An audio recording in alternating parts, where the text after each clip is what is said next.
आज जो हमारे यहाँ पर गेस्ट हैं अभी बैक स्टेज पर, उनका अपना एक यूट्यूब चैनल है विल पावर स्टार के नाम से।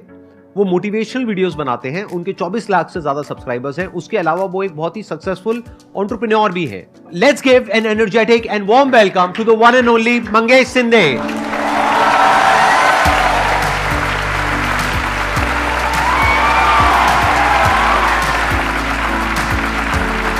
How are you doing? All good? आइए, बैठिए। आप थोड़ा सा बताइए, वैसे आपने कब ये अपना YouTube का जर्नी शुरू किया और उसके बाद में अभी आप क्या क्या कर रहे हो? सो सर, मैंने YouTube का जर्नी जो है वो 2016 से स्टार्ट किया। मैंने पहले एक YouTube चैनल बनाया था, बट उसमें 150 के आसपास मैंने वीडियोस वगैरह अपलोड कर दिए, बट कुछ कॉपीराइट क्लेम की वजह से वो पूरा चैनल डिलीट हो गया और उस टाइम पे पता भी नहीं था कि चैनल रिकवर कैसे करते हैं। तो 2017 में वापस से मैंने YouTube चैनल स्टार्ट किया और उसको ग्रो करते गया धीरे धीरे। बट विद दैट मैं कुछ स्टार्टअप वगैरह भी कर रहा था। तो उस टाइम पे मैं कुछ इंजीनियरिंग के 3rd ईयर में था और इंजीनियरिंग के 4th ईयर में आते वक्त मेरे ऑलमोस्ट 5 स्टार्टअप्स फेल हो चुके थे। तो उससे बहुत कुछ सीखने को मिला और उसके बाद फिर जॉब वगैरह करने लगा। जॉब में बहुत सारी चीज़ें सीखी, लेकिन एक माइंड स्टेबल नहीं हो रहा था, कुछ तो अलग करना था। तो सोचा कि यार अब मैं यूट्यूब चैनल कर रहा हूँ और उस टाइम पे मेरी एक हैबिट थी कि मैं अगर लोगों से बात कर रहा हूँ तो उनके जो भी इश्यूज़ है मैं उसको रिजॉल्व कर पाता था, उनको एक बेटर सोल्यूशन दे पाता था। तो सोचा यार चलो इसके ऊपर ही कुछ किया जाए और यूट्यूब चैनल के ऊपर भी ऐसी कुछ चीज़ें स्टार्ट की और वो चीज़ें वायरल होने लगी। मिलियंस में व्यूज़ आते थे और जैसे ही व्यूज़ आते थे तो मुझे कुछ ब्रांड से अप्रोच आया कि सर मुझे आपके इस पर्टिकुलर यूट्यूब चैनल पे कुछ ब्रांड प्रमोशन करना है। मैंने ब्रांड प्रमोशन के लिए ओके किया। उन्होंने पूछा कि आपका क्या मतलब क्या प्राइस चार्ज करोगे आप। तो मैंने सोचा कि यार चलो बहुत ज़्यादा अमाउंट बोल देता हूँ। तो मैंने उनको बोला कि मैं 4,000 रुपये लूँगा। और ये कब की बात थी? 2017 ये की? 2019 की बात है। 2019 में? जी। तो मैंने उनको बोला कि मैं 4,000 रुपये लूँगा। उनका तुरंत मुझे कॉल आया कि sir we are giving you 40,000 in advance for the next 10 videos. मुझे लगा फिर यहाँ पे कुछ तो गड़बड़ है। तो मैंने फिर रिसर्च वगैरह किया तो मुझे पता चला कि बॉस एक वीडियो का प्राइस ही मेरा 50,000 जा रहा है और ये लोग मुझे 4,000 में लॉक कर रहे थे। तो उसके बाद मुझे पता चला कि यार ऐसे बहुत सारे क्रिएटर्स के साथ होता है जिनको चीज़ें नहीं पता है। ठीक है, मैं तो Tier 1 सिटी से हूँ, लेकिन अपार्ट फ्रॉम दैट बहुत सारे ऐसे लोग हैं जो कि Tier 2 Tier 3 सिटीज़ से है, उनको ब्रांड प्रमोशन क्या होता है वो भी नहीं पता। तो Tier 3 सिटीज़ के लोगों के लिए भी हम लोग वहाँ पे कुछ कर सकते हैं, ऐसे ब्रांड्स हम लोग लेके जा सकते हैं उनके लिए। तो एडसेंस से उनको जो एक रेवेन्यू मिलता है, अपार्ट फ्रॉम दैट उनके लिए एक साइड सपोर्ट हो जाएगा जो उनके कंटेंट को इम्प्रूव करने के लिए या फिर उनके क्वालिटी को इम्प्रूव करने के लिए हेल्प करेगा। So we started the company Will Star Media. तो उसके बाद फिर हम लोगों ने क्रिएटर्स के साथ काम करना स्टार्ट किया and today we have worked with 5,000 creators all over the India till date. आपकी टोटल रेवेन्यूज आप थोड़ा शेयर करना चाहेंगे कि जो आपका ये जो वेंचर है विल स्टार मीडिया, इसकी टोटल एनुअल रेवेन्यूज कितनी है? अभी इस साल हम लोग क्रॉस कर लेंगे ऑलमोस्ट 10 करोड़ का रेवेन्यू। 10 करोड़ का आप रेवेन्यू क्रॉस करेंगे?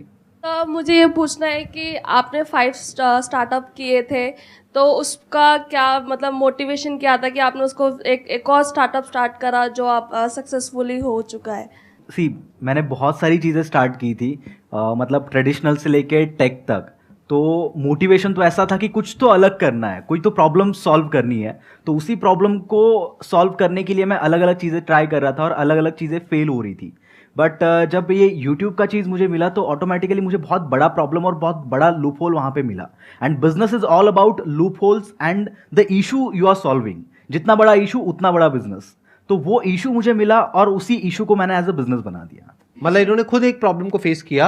yes. और जब फेस किया तो इनको खुद पता था एग्जैक्टली कि वो प्रॉब्लम क्या हुई। वो जो एग्जांपल इन्होंने दिया था, इन्होंने वो 4,000 रुपए वाला, जिसका एक्चुअल में मार्केट रेट 50,000 रुपए था, राइट? तब इनको रियलाइज हुआ कि कितनी बड़ी प्रॉब्लम है और कितनी बड़ी अपॉर्चुनिटी है। फिर इन्होंने बाकी भी यूट्यूबर्स को कॉन्टैक्ट किया और धीरे धीरे अपना एक ऐसा नेटवर्क बना लिया ब्रांड्स का और यूट्यूबर्स का, जिनको आप आपस में कनेक्ट कर रहे हैं। और बीच में आपका अपना परसेंटेज है, whatever it is, right? So one more question कि कई बार ऐसा होता है कि बच्चों के पेरेंट्स अलाउ नहीं करते स्टार्टअप करने के लिए। बच्चा जाता है कि मेरे को स्टार्टअप करना है, बट फैमिली कहती है, पेरेंट्स कहते हैं आपने इतनी एजुकेशन करी है, ये कोर्स किया है, हमने इतना इन्वेस्ट किया है, आप जॉब में जाओ, आप गवर्नमेंट सर्विस में जाओ। तो स्टार्टअप के लिए किस तरीके से पेरेंट्स को हम कन्विंस कर सकते हैं या वो हमारे साथ सपोर्ट में आए?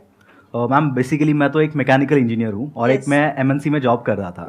तो कंपनी मुझे लंदन भेज रही थी for the next few years, but मैंने वो अपॉर्चुनिटी रिजेक्ट करके कंपनी में रिज़ाइन दिया। बिना घर वालों को बताए। उस वक्त मेरे पापा मेरे से 3 महीना बात नहीं कर रहे थे। लेकिन जब मैंने स्टार्टअप स्टार्ट किया, उसके बाद फिर जब वहाँ पे चीज़ें रोल आउट होने स्टार्ट हो गई, वहाँ से रेवेन्यू आना स्टार्ट हो गया या फिर चीज़ें दिखने लगी, तो उन्होंने आके सपोर्ट किया। उन्होंने 6 महीने बाद मुझे बोला कि बेटा मैं क्या कर सकता हूँ तेरे स्टार्टअप में। तो that was a motivation for me. मुझे ऐसा लगता है कि आप अगर घर वालों को कन्विंस करने के लिए चीज़ें करोगे ना तो कभी नहीं होगा। आप उनको प्रूव करके दिखाओ कि I am able to do this. जब आप उनको प्रूव करके दिखाओगे कि ये मैं कर सकता हूं, तो उनके साइड से आपको कोई चीज मांगने की जरूरत नहीं पड़ेगी, उनके सपोर्ट मांगने की जरूरत नहीं पड़ेगी। वो ऑटोमेटिकली बाय डिफॉल्ट आपको सपोर्ट करना स्टार्ट कर देंगे। अगर हम दूसरी साइड से देखें, मान लो कि आप खुद एक पेरेंट हो और आपका कोई बच्चा है जिसकी एज है 18-19 साल, यस सर। तो आप क्या चाहोगे अंदर से डीप विद इन कि उसका अपना स्टार्टअप सक्सेसफुल हो जाए और एक बहुत बड़ी कंपनी खड़ी हो जाए जहां पे मिलियंस ऑफ डॉलर्स हो, या फिर वो एक जॉब करे 20-30 हजार रुपए महीने की? आप क्या चाहोगे अंदर से? ऑब्वियसली कि वो अच्छे से स्टार्टअप करे, सक्सेसफुल हो जाए और मिलियन और बिलियंस अर्न करे। आप बोल तो रहे हो कि पेरेंट्स ऐसा वैसा वैसा, जब हम खुद पेरेंट बन जाएंगे तो हम खुद भी बच्चों को वही बोलेंगे। तो अब इसका सोल्यूशन क्या है अगर आप पेरेंट हो तो? क्योंकि मेरे जो सेशंस है वो हर कोई देखता है, बच्चे भी देखते हैं, बड़े भी देखते हैं, कि अगर आप पेरेंट हो, मैं दोनों के एंगल से बता देता हूं इसका सोल्यूशन क्या है। तो अगर आप एक पेरेंट हो, आपको क्या करना है, वर्स्ट केस सिनेरियो देखो और बेस्ट केस सिनेरियो देखो। मान लो मेरी कैपेबिलिटी है 1 लाख रुपए तक का रिस्क लेने की, वो मैं उठा करके बच्चे को दे सकता हूं और बोल सकता हूं अब ये 1 लाख रुपए है, अब इसमें तुझे पढ़ाई करनी है पढ़ाई कर, बिजनेस करना है बिजनेस कर, इसको उड़ा देना है उड़ा दे, तेरी लाइफ है, इसके आगे मेरे से कुछ भी एक्सपेक्ट मत करियो क्योंकि मेरे पास में है ही नहीं तेरे को देने के लिए। क्लियर लाइन ड्रॉ करनी होगी, तब उसके अंदर भी सीरियसनेस आएगी। फिर उसके अंदर से ये आएगा कि अब मैं करूं या नहीं करूं। नहीं तो हो क्या रहा है, वो बच्चा बोल रहा है मुझे करना है, पेरेंट्स कह रहे हैं नहीं करना है, यही सब चले चले जा रहा है। तो पेरेंट्स के एंगल से पहले आपको क्लियरली बताना है बच्चे को, अगर आपके पास में कुछ रिसोर्सेज अपने बच्चे के लिए है तो, कि मैंने ये पैसा जोड़ा है पूरी जिंदगी में काम करके तेरी पढ़ाई के लिए, तो या तो इसको पढ़ाई में लगा करके अपना कुछ कर ले, या फिर तेरे को जो करना है कर, ये पैसा तेरे लिए है, अब तू देख तू क्या करना चाहता है, 18 साल से ऊपर है, डिसीजन तेरा है। और अगर आप ऐसे पेरेंट्स के बच्चे हो जो कि कुछ करना चाहते हो और आपके पेरेंट्स आपको सपोर्ट नहीं कर रहे हैं, तो आपको क्या करना है, अपने पेरेंट्स की सिचुएशन को समझना है। हो सकता है उनकी फाइनेंशियल कंडीशन सच में ऐसी हो कि उनके पास में पैसे नहीं है आपको देने के लिए, तो उनके ऊपर प्रेशर क्रिएट नहीं करना है, करना है तो अपने दम पे करो, उसमें थोड़ी ना वो मना करेंगे। एग्जैक्टली। सोचने वाली बात है, मना करते क्यों हैं, रिस्क की वजह से ना। Yes sir. अगर रिस्क आप अपने बेस पे उठाने के लिए तैयार हो तो कोई भी पेरेंट्स मना क्यों करेंगे। ये भी मेरे साथ में बैठे हैं, आपने जब अपना ये काम शुरू किया था कितने पैसे से शुरू किया था? सर मैंने YouTube वाला जो आपने YouTube जब स्टार्ट किया था, मैंने पापा से 800 रुपए लिए थे माइक खरीदने के लिए, और फिर वो माइक से मैंने YouTube का जर्नी स्टार्ट किया था, और उसी के बाद जो पैसा आया उसी के बाद मैंने बिजनेस वगैरह में लगाया। मैंने उस 800 रुपए के अलावा 1 रुपया भी पापा से नहीं लिया था। और मैंने जब अपना करियर शुरू किया था मैंने सिर्फ 12,000 रुपये लिए थे, वो भी मेरे नाना जी से। उन्होंने मुझसे पूछा था कि संदीप तुझे क्या चाहिए, मैंने कहा मुझे कैमरा दिला दोगे? उन्होंने कहा हाँ दिला देंगे, कितने का है? मैंने कहा 12,000 रुपये का। तो पहले तो सोच में पड़ गए 12,000, आज से बहुत साल पहले, लेकिन फिर उन्होंने दिला दिया। तो वो 12,000 रुपये से मैंने अपना करियर शुरू किया था, और आज जो भी कुछ है मेरे पास में वो उस 12,000 के कैमरे की वजह से। इन्होंने 800 रुपये से शुरू किया था। ये बात यहाँ पे आपको क्लियर हुई? Yes sir. क्या क्लियर हुआ बताइए? कि अगर फैमिली अलाउ नहीं करती है तो आप अपने ऊपर इंडिपेंडेंटली होकर उसको स्टार्ट करिए, और अगर सक्सेसफुल होता है इनिशियली तो फेलियर्स होंगे क्योंकि विदाउट एक्सपीरियंस आप नहीं उसको कंप्लीट कर सकते हो। सक्सेस होने के बाद ऑटोमेटिकली फैमिली आपके सपोर्ट में आ जाएगी। और छोटे से छोटे लेवल से शुरू करना है। Yes sir. कम से कम इन्वेस्टमेंट से शुरू करना है। Please have a seat. Thank you sir. मुझे ये जानना है कि मेरे माइंड में बहुत सारी चीज़ें चलती रहती है कि मुझे ये करना है, मुझे बिजनेस करना है, क्योंकि मैं अभी MNC कंपनीज में काम कर रही हूँ last 3 years after 12th, and I want to do business. पर मेरे माइंड में कभी रहता है ब्यूटिशियन, कभी क्या, कभी क्लोथिंग शॉप, कभी कुछ ना कुछ, मतलब बहुत सारी चीज़। अब यूट्यूब में देख लिया, रील्स में देख लिया, इंस्पायर हो गई, फिर ऐसा होता है कि मुझे ये भी करना है, मुझे ये भी करना है, मुझे ये भी करना है, बट फिक्स नहीं रहती हूँ मैं कि मुझे करना क्या है। इसके पीछे का एक बेसिक रीज़न ये है कि आज के ज़माने में हमारे पास अपॉर्चुनिटीज़ बहुत है। जो हमारे पेरेंट्स थे उनके पास अपॉर्चुनिटीज़ कम थी, तो उसकी वजह से उनके पास ऑप्शंस कम होने की वजह से उनको पता था कि उनको क्या करना है। बट अभी क्या हो गया है, because of internet multiple opportunities हमारे पास है, और उस मल्टीपल अपॉर्चुनिटीज़ के साथ साथ एक कन्फ्यूजन भी हमारे साथ आता है। और वो कन्फ्यूजन अगर आपको दूर करना है तो सबसे पहले आपको एक चीज़ के साथ स्टिक रहना पड़ेगा। जैसे कि आप एक हस्बैंड के साथ लाइफ स्पेंड करोगे, उसी एक चीज़ के साथ जब आप ज़्यादा टाइम स्पेंड करोगे तो उसमें रिजल्ट्स दिखना स्टार्ट होंगे, और जब वो रिजल्ट दिखना स्टार्ट होंगे तो ऑटोमेटिकली वो चीज़ आपको करने का मन करेगा। बट बहुत बार सर मैं ऐसा देखता हूँ कि लोग एक चीज़ करते हैं, 2 महीने बाद उनको कोई और चीज़ अच्छी लगती है, उसके बाद वो लोग दूसरी चीज़ पे शिफ्ट हो जाते हैं। सेम चीज़ उनके लाइफ में हमेशा होती रहती है और वो उनको क्वेश्चन होता है कि मैं सक्सेसफुल क्यों नहीं हो रहा हूँ। मैंने ऐसे बहुत से लोग देखे जो बहुत स्मार्ट है बट वो सक्सेस तक नहीं पहुंच पाते, या फिर वो एक लेवल पे नहीं पहुंच पाते बिकॉज ऑफ कंसिस्टेंसी वो मेंटेन नहीं करते किसी भी चीज़ में। और everything is all about your consistency. मुझे ऐसा लगता है कि टैलेंट बाकी ये सब चीज़ें सेकेंडरी है, आप एक चीज़ को कितने टाइम के लिए करते हो वो ज़्यादा इंपॉर्टेंट है, और उसी को अगर आप करते रहोगे तो ऑटोमेटिकली एक टाइम के बाद उसमें सक्सेस मिलेगा। अगर आप अपने बेस पे कुछ करना चाहते हो ना, जैसे यू आर सेइंग कि you are working in an MNC and you have a stable job, right? तो अगर आप अपने बेस पे कुछ करना चाहते हो, कुछ भी काम, कैसा भी काम, कोई भी स्टार्टअप या कोई भी आइडिया, किसी के ऊपर भी आप काम करना चाहते हो, तो आपके अंदर एक क्वालिटी होनी चाहिए। ये आपको अंदर की बात बता रहा हूँ, एंटरप्रेन्योर्स के जो माइंड की बात एक एंटरप्रेन्योर ही समझता है, बाकी लोग नहीं समझते हैं। बहुत बड़ा सीक्रेट है ये। आपके अंदर एक ऐसी क्वालिटी होनी चाहिए कि आप अपने आप को इमेजिन कर सको क्लियरली कि 2 years, 3 years, 5 years down the line जो लोग उस फील्ड में सक्सेसफुल हैं, क्या आप अपने आप को वहां पर देखते हो?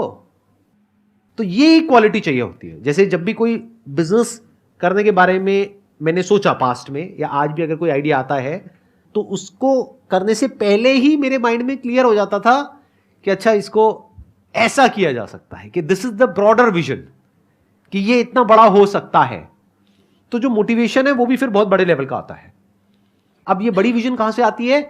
जब आपका दिमाग खुला होता है। हम सबका दिमाग बंद है बाय डिफॉल्ट, हमें पता ही नहीं है दुनिया में हो क्या रहा है। तो वंस यू सी कि दुनिया में क्या क्या हो रहा है, लोग क्या क्या कर रहे हैं, किस किस तरीके से कर रहे हैं, तब उसमें से कुछ लोगों को देख करके लगेगा कि ये तो मेरे बस का नहीं है। दूसरी तरफ से आप देखोगे अच्छा ये कुछ लोग हैं जो कुछ ऐसा कर रहे हैं, और आप कहोगे ये तो मैं कर सकता हूं, ये तो मैं कर सकती हूं, ये तो मैं सीख लूंगा। मतलब अंदर से आया ना, एक तरफ से आया अंदर से कि हां ये पॉसिबल है, एक तरफ से आया कि नहीं ये पॉसिबल नहीं है। तो पहले तो नहीं को काट दो, जो पहले ही आ रहा है कि पॉसिबल नहीं है उसमें टाइम क्यों खराब करना है। अभी को मत देखोगे, अभी क्या करना है ये देखो कि 2-4 साल बाद क्या आप अपने आप को वहां पे देख पा रहे हो, उस लेवल पे देख पा रहे हो। For example if you are doing photography, can you see yourself as one of the top photographers? देखो वो क्या कर रहे हैं, किस लेवल पे कर रहे हैं, किस तरीके से कर रहे हैं।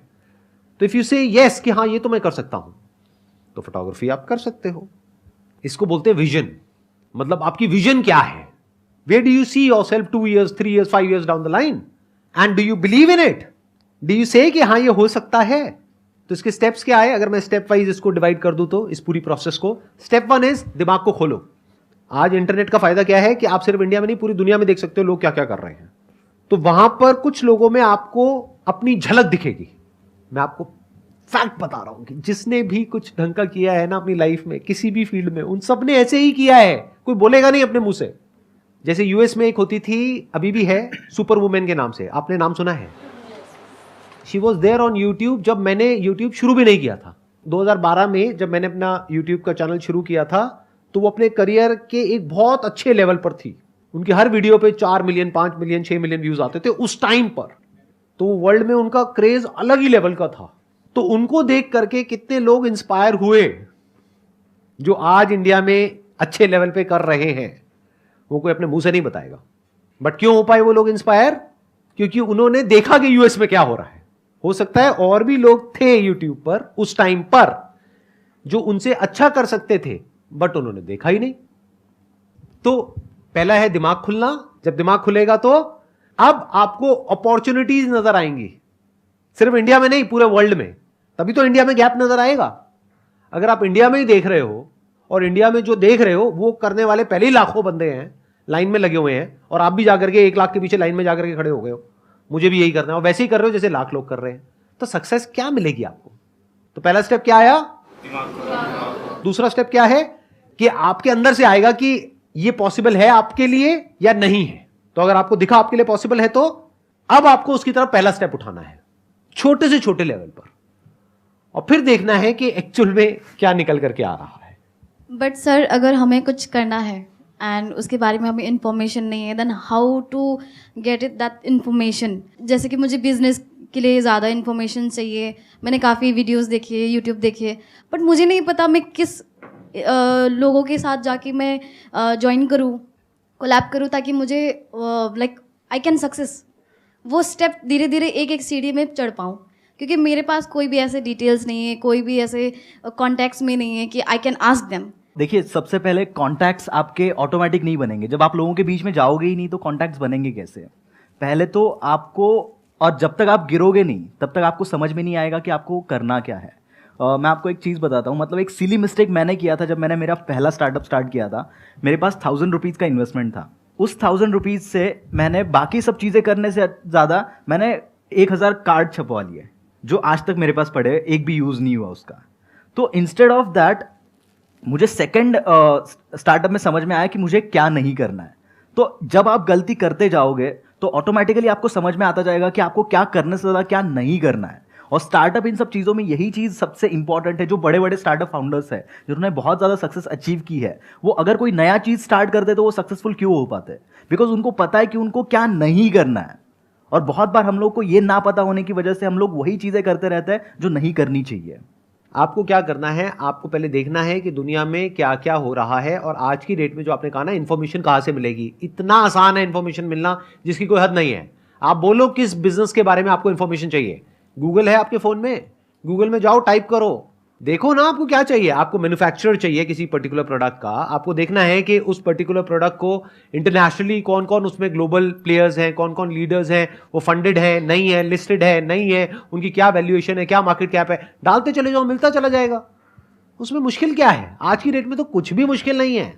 The moment you tell me or anyone an idea, within a few seconds you will get the answer. और अगर कुछ दिन तक आप प्रॉपर्ली रिसर्च करते हो, आपको क्लियर पता लग जाएगा उस इंडस्ट्री में क्या हो रहा है, कैसे हो रहा है, क्या हो सकता है, कैसे हो सकता है। जैसे फॉर एग्जांपल, एक एग्जांपल देता हूं कि एक प्लेटफॉर्म है जहां से आप अपना एक e commerce store open up कर सकते हो। कुछ पैसे लगेंगे आपके और आपका स्टोर शुरू। अब करोड़ों लोगों ने पूरी दुनिया में इस तरह के स्टोर्स खोले ऑनलाइन, और उसमें से 90% बंद हो गए, 10% चले। 10% में से भी 1% है जो बहुत चले, वो भी डेटा है आपके पास में। उसमें भी ये नजर आ जाएगा आपको कि कौन सा बिजनेस सबसे ज्यादा सक्सेसफुल है, मतलब कि उस प्लेटफॉर्म पे सबसे ज्यादा सक्सेसफुल स्टोर्स कौन से हैं। अब देखो इंडिया में उसको कैसे कर सकते हो। इसमें मुश्किल क्या है? थोड़ा सा दिमाग ही तो चाहिए ना, स्मार्ट वर्क चाहिए। यानी कि अगर आपको क्लियरली नजर आ जाए कि इस पाथ पे चलने के बाद में 99% चांसेस है कि आप सक्सेसफुल हो जाओगे, अगर सही से करते हो तो अब क्या फिगर आउट करना रह गया? ये तो क्लियर हो गया क्या करना है, अब सिर्फ ये रह गया कि कैसे करना है, वो सीखना है।